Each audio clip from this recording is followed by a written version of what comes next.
नमस्कार, मी नितीन पाटील मुळे गरजा महाराष्ट्र माझामध्ये आपणा सर्वांचे हार्दिक स्वागत करतो। बघूया आजच्या ठळक बातम्या।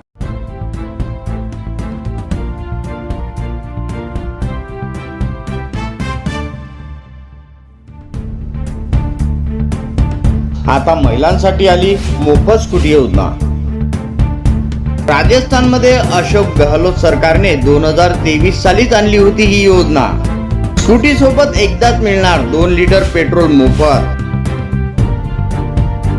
5 वर्षाचा थर्ड पार्टी इन्शुरन्स पण असेल सोबत। दिव्यांग महिलांसाठी